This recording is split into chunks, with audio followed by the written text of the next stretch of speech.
विशेषताएं हैं उसके बारे में बताया गया। कुछ विशेषताएं शेष रह गई थी,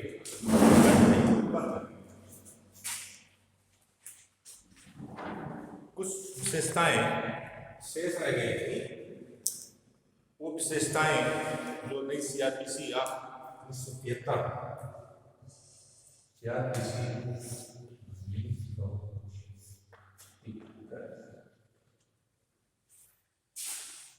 कई प्रस्तावों के बाद ये सीआरपीसी अस्तित्व में आई। पहले जो सीआरपीसी थी वो हमारी परिस्थितियां थी, जो माहौल था उसके अनुकूल नहीं थी। इस पर तमाम वित्त आयोग का गठन किया गया और उस पर इस तमाम चीजें प्रोविजन इसमें ला करके और इसको सीआरपीसी 1973 के नाम से प्रावधानित किया गया।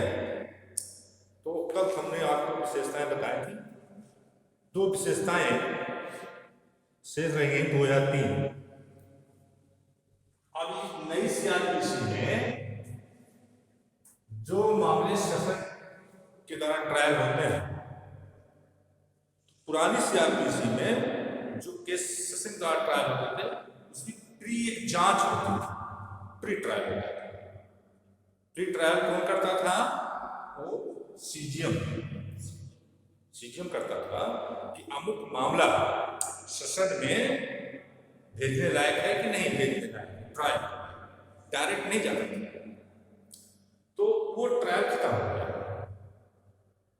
प्री ट्रायल जो था वो सिस्टम खत्म हो गया। नई सीआरपीसी में जो भी मामले सेशन ट्रायल हैं उसको तुरंत संबंधित कोर्ट एज ए सीजीएम जिले में जो भी 302 का अपराध होता है या जो भी होते हैं तो वो सीधे वो इसको सेशन, ठीक है। उसमें क्या करते हैं, मुलजिमों को चार्जशीट कॉपी दे देते हैं। चार्जशीट कॉपी जो है उसको दे देते हैं। उसके बाद केस ऑफ कमिटी वो कहाँ चला जाता है? सेशन में। प्री ट्रायल नहीं होता, पहले प्री ट्रायल होता था। सेशन में उनके केस जाते थे जो सेशन लायक होते थे, उनका पहले एक टेस्ट होता है। अब ऐसी टेस्टिंग की कोई बात नहीं है, सीधे मजिस्ट्रेट को मजिस्ट्रेट का काम ये है चार्जशीट प्रॉपर आई है कि नहीं आई है, थाने से चार्जशीट अभियुक्त के खिलाफ जो है वो प्रॉपर वे में है और प्रथम दृष्टया उसमें साक्ष्य है या कोई चार्जशीट में कोई कमी है लेकिन ना है उसको फिर रिटर्न कर देते थे संबंधित थाने को और विवेचन। Concept clear? ये इस प्रावधान में अब ये चीज नहीं है, सीधे ये कमिट होकर के सेशन कोर्ट में चलता है। और दूसरी विशेषता ये है जिन अपराधों में सजा 2 वर्ष तक उसका विचारण जो है संक्षिप्त रूप में किया जाता है। कौन सा विचार संक्षिप्त किया जाता है? जिन अपराधों में 2 वर्ष तक की सजा है उसका संक्षिप्त विचार, शॉर्ट ट्रायल। और तीसरा यह है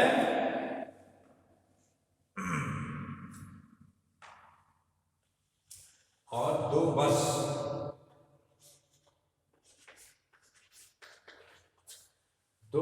जो है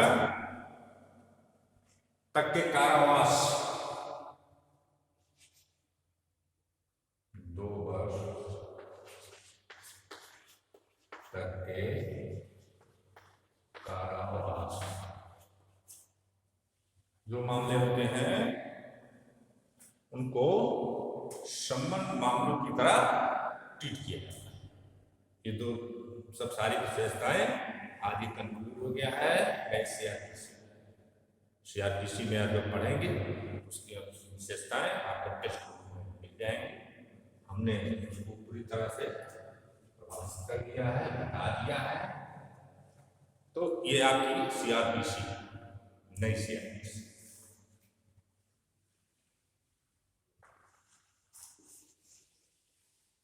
इसलिए बताए नहीं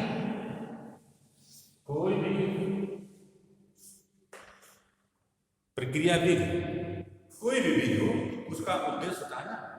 हम आप यहाँ खड़े हैं, कोई उद्देश्य के तहत बैठे हैं ना। हम पढ़ा रहे हैं, कोई हमारा उद्देश्य है। आप पढ़ रहे हैं, आपका उद्देश्य है। कोई संविधान या कोई प्रावधान या कोई एक्ट बनाया जा रहा है, उसका एक ऑब्जेक्ट होता है, उद्देश्य होता है। उद्देश्य को हमने आपको बताया था। क्या उद्देश्य है बताइए जरा, या किसी का?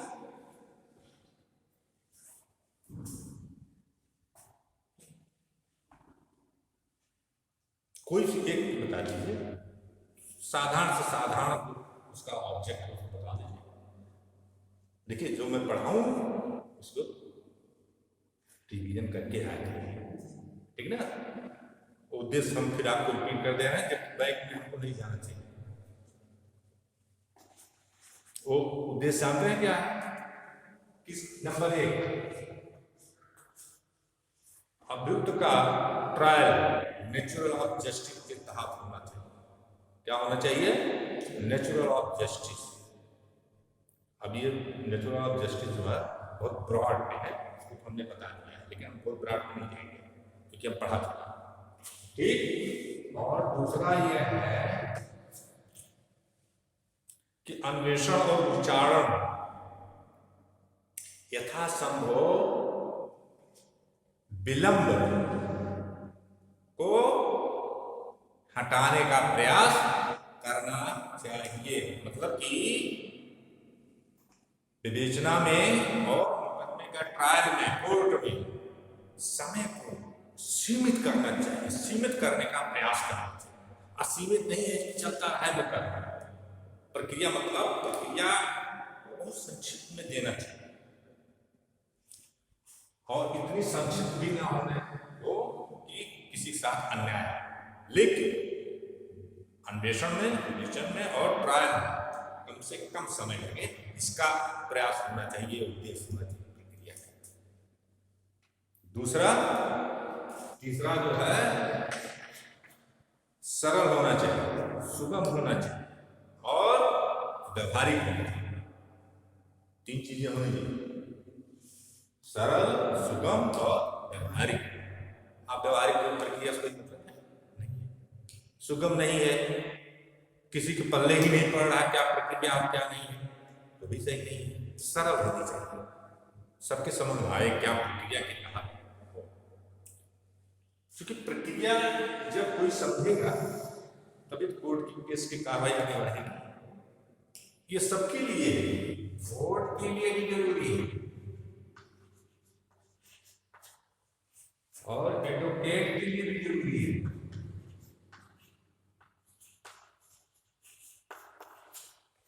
और पार्टी के लिए भी जरूरी है, ठीक है। सबके लिए जरूरी है।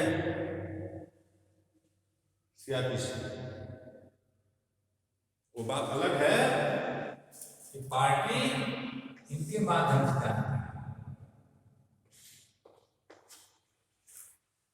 ठीक।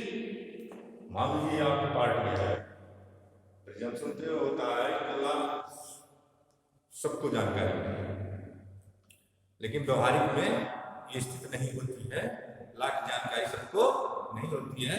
इसलिए ये पार्टी और एडवोकेट का जो भी दामन का साथ होता है, इसलिए ये प्रक्रिया इनको भी जाननी चाहिए और इनको भी जाननी चाहिए। ये भी जानते हैं और अच्छी बात, लेकिन ये थोड़ा सा संभव कम हो पाता है इन कोर्ट और एडवोकेट दोनों। तो प्रक्रिया का एक निश्चित व्यू होता है, इससे वो कॉन्सेप्ट क्लियर होना चाहिए, इससे कहीं भी कोई भी वो न रहे, संदेह न रहे कौन सी प्रक्रिया किस रूप में प्रयोग की जाए। क्लियर? अब नहीं भूलेगा, हाँ ये करके आया करो।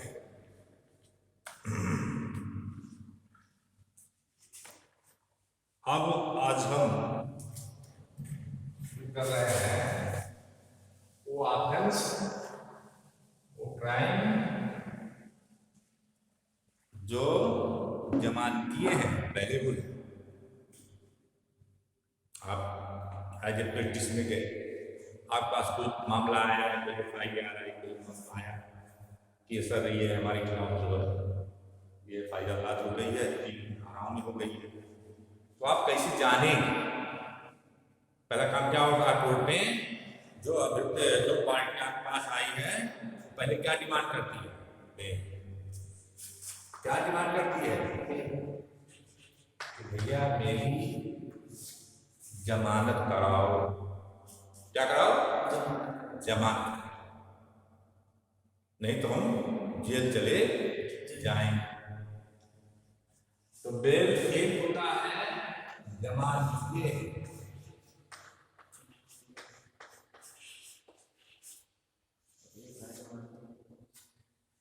और एक होता आजमानत।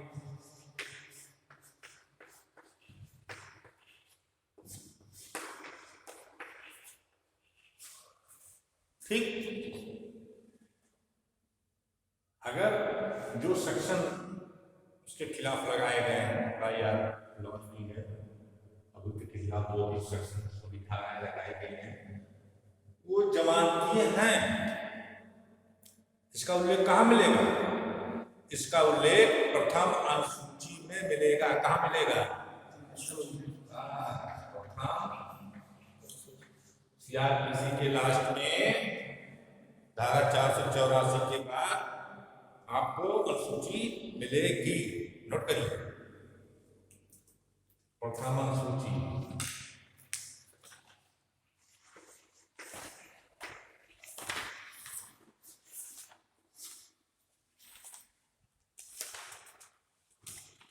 सीआरपीसी में इतना ही दिया गया कि जो अपराध प्रथम अनुसूची में जमानतीय रूप से दर्शाए गए हैं वो अपराध जमानतीय होंगे। एक लिस्ट बना दिया, ठीक, क्या होंगे? जमानतीय। और प्रथम अनुसूची में जो अपराध जो सेक्शन अजमानतीय दिखाए गए हैं, दर्शाए गए हैं, वो क्या होंगे? अजमानत।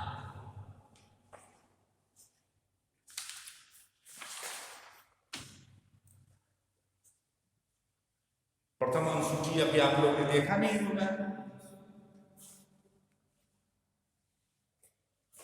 प्रथम अनुसूची जब आप देखेंगे उसमें पूरा डिटेल है। कोई भी क्रिमिनल लायर प्रैक्टिस वाला या कोई भी स्ट्रेंजर पर्सन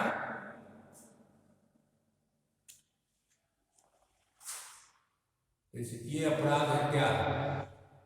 302 IPC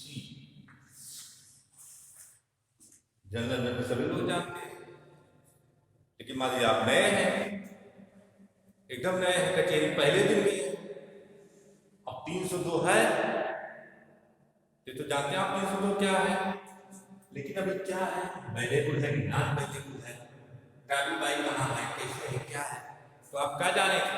आप प्रथम अनुसूची में जाएंगे और देखेंगे कि प्रथम अनुसूची में इस सेक्शन के बारे में, इस अपराध के बारे में क्या डिटेल्स हैं, और जो डिटेल उसमें मिलेगा उसी डिटेल के तहत आप कार्रवाई करेंगे।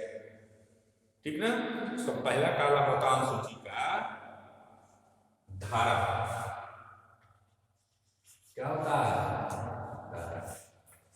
सेक्शंस होते हैं, उसमें सेक्शन एक आईपीसी के शुरू से और लास्ट तक सेक्शन दिए रहते हैं। ठीक है ना? और उसमें ये पहला कॉलम होता है। पहला कॉलम क्या होगा? सेक्शन होगा। और दूसरा कॉलम क्या होगा? अपराध का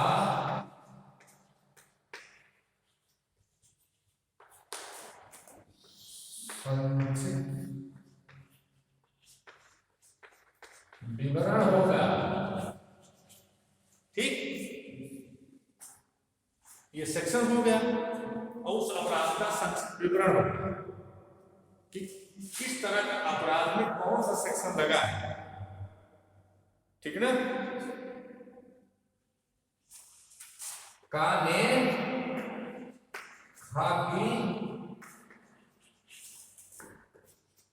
हत्या किया साफ।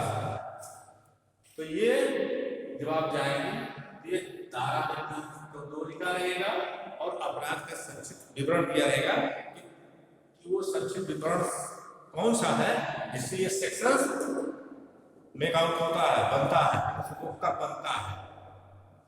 ठीक, उसके बाद दंड,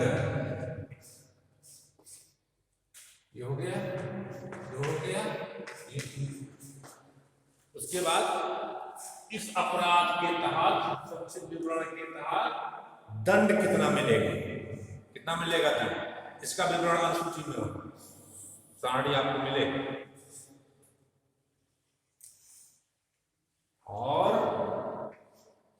चौथे में मिलेगा या अपराध संज्ञेय या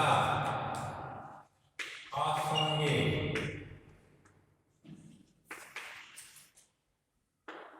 कागनेबुल या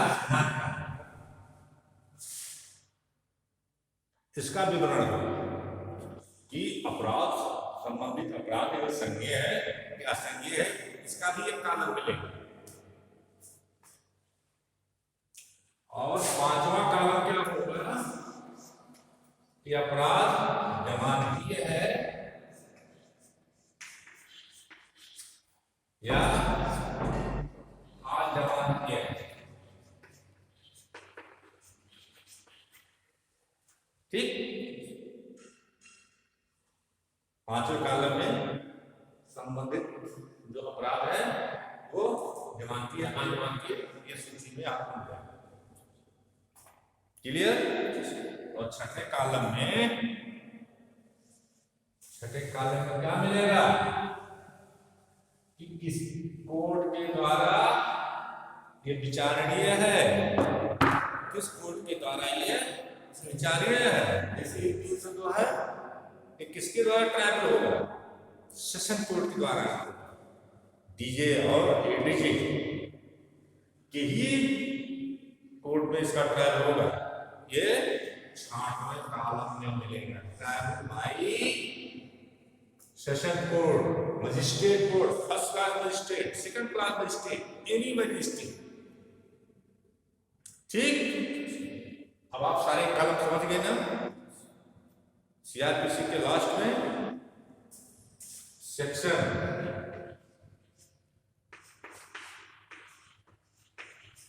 484 के बाद आपको ये अनुसूची मिल जाएगी। इस अनुसूची को देखिएगा तो आप किन किन अपराधों में उनका क्या नेचर है, कि वो दंड क्या है, कार्रवाई किसके द्वारा है, वैल्यूएबल है, नॉन वैल्यूएबल है, कॉग्निजेबल है, नॉन कॉग्निजेबल है। ठीक ना। और उसका विवरण भी मिल जाता है कि कौन ऐसे फैक्ट होते हैं, कौन ऐसे तथ्य होते हैं कि जो 300 धारा में अपराध को रखते हैं, उसका संक्षेप में विवरण मिल जाता है। ठीक, क्लियर हो गया ना। इसमें कोई व्यवहारिक चीज हम बता रहे हैं क्योंकि हम लोग इसी करते हैं, हम लोग इसी को करते हैं, इससे बहुत कॉन्सेप्ट क्लियर होता है। अब बेयर एक्ट में लिखा रहता है, लेकिन बेयर एक्ट क्या कोई दिक्कत, बेयर एक्ट में लिखा रहता है लेकिन एक कॉन्सेप्ट क्लियर हो जाता है, इसीलिए हम लोग यहाँ पढ़ाने आते हैं। बेयर एक्ट में लिखा है तो पढ़े, लेकिन उसका कॉन्सेप्ट कैसे क्लियर होगा, उस चीज के लिए हम लोग की नीति होती है, हम लोग लेक्चर देते हैं। ठीक ना।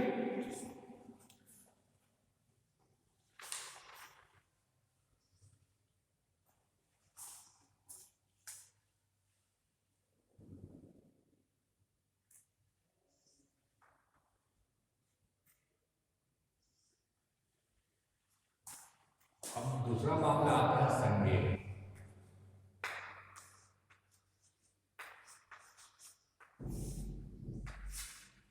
और असंज्ञेय।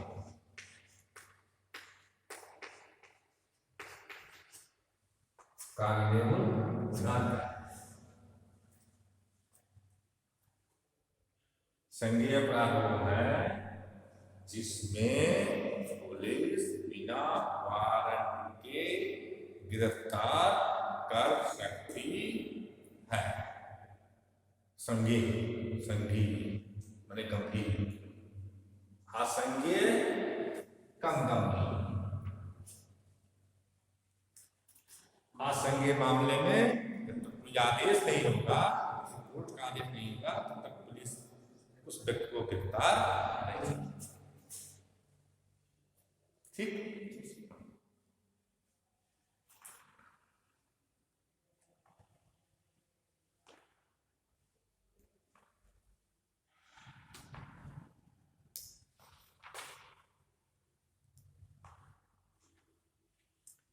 ये तो ये हो गया संज्ञेय और असंज्ञेय।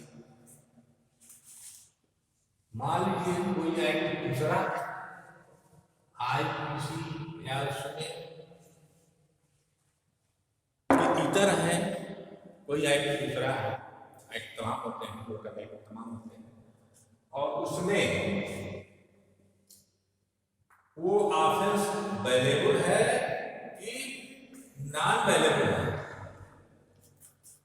कहीं जिक्र उस एक्ट में नहीं किया गया, तो वो एक्ट के अंतर्गत, उस सेक्शन के अंतर्गत कैसे हम जानेंगे कि ये जो ऑफेंस किया गया है ये वेलेबल है कि नॉन वेलेबल? उसके बारे में आपके अनुसूची के लास्ट में ही 3 कंडीशन दिए गए हैं।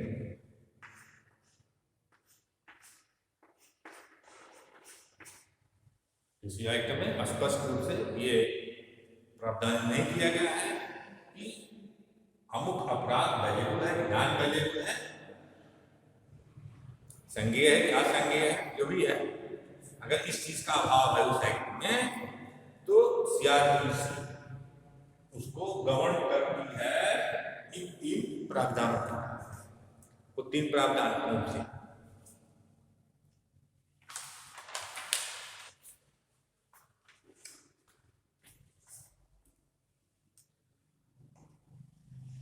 ये पहला है क्या?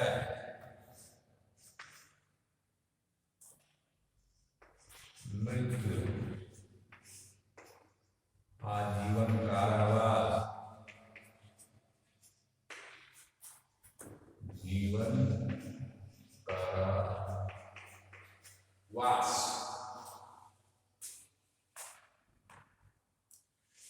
या 7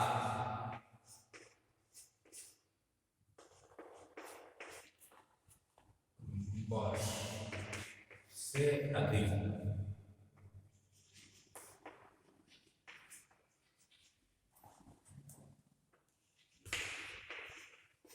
दंड है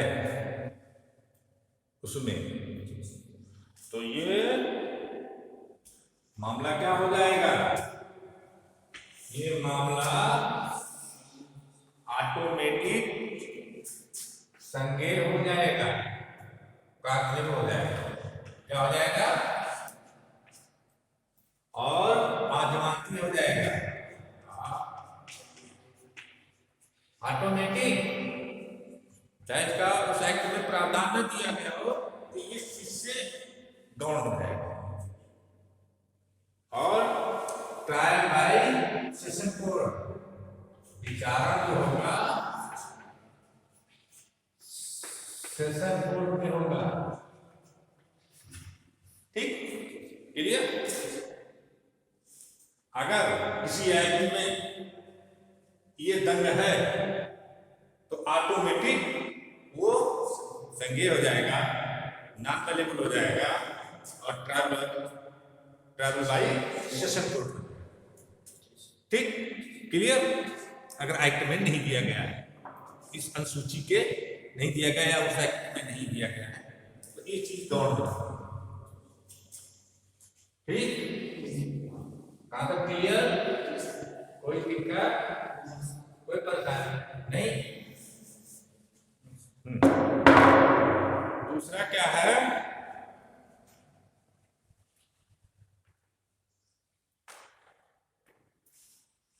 यदि संबंधित अपराध का दंड 3 वर्ष का दंड, ये दूसरा है 3 वर्ष से अधिक और 7 वर्ष से कम, ठीक। 3 कोई एक्ट है, उस एक्ट में ये नहीं दिया गया है कि किसके द्वारा जो है ये ट्राइबल होगा, संज्ञेय है कि अजमानतीय है, या उसका दंड 3 वर्ष से अधिक दिखाया गया और 7 वर्ष से कम। तो वो अपराध जो है संज्ञेय होगा, क्या होगा कहिए, संज्ञेय होगा, अजमानतीय होगा और triable by first class magistrate. First class magistrate कौन, फर्स्ट क्लास मजिस्ट्रेट कौन, एसीकेएम सीकेएम कौन होंगे, एसीकेएम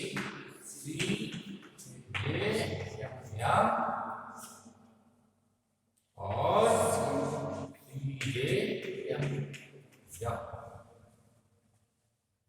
असिस्टेंट या additional chief judicial magistrate, CJM chief judicial magistrate. Chief judicial magistrate जो होता है वो मजिस्ट्रेटों का मुखिया होता है। किसका होता है, मुखिया होता है। इसी बात इनका प्रमोशन किसमें जाते हैं, सेशन कोर्ट में जाते हैं, एडिशनल सेशन कोर्ट होते हैं। क्या जाते हैं अगले कोर्ट में, एडीजे होते हैं। एडीजे होते हैं असिस्टेंट डिस्ट्रिक्ट जज या एडिशनल डिस्ट्रिक्ट जज, इसी क्रम में चलते हैं। पहले ये पोस्ट यहां से स्टार्ट होती है, जीएम से एसीजीएम हो जाएंगे, एसीजीएम से सीजीएम हो जाएंगे, सीजीएम से एडीजे असिस्टेंट डिस्ट्रिक्ट जज या एडिशनल डिस्ट्रिक्ट जज। और उसके बाद ये प्रमोशन आएगा कहाँ, डीजे डिस्ट्रिक्ट जज माने पूरे जनपद का न्यायालय का न्यायाधीश, जनपद न्यायाधीश। उससे बड़ा कोई अधिकारी नहीं होता है, डीजे से बड़ा एक डिस्ट्रिक्ट, पूरी डिस्ट्रिक्ट का जुडिक्शन उसको होता है, सभी मामले में उसको सुनने का अधिकार होता है। ये समझ गए आप,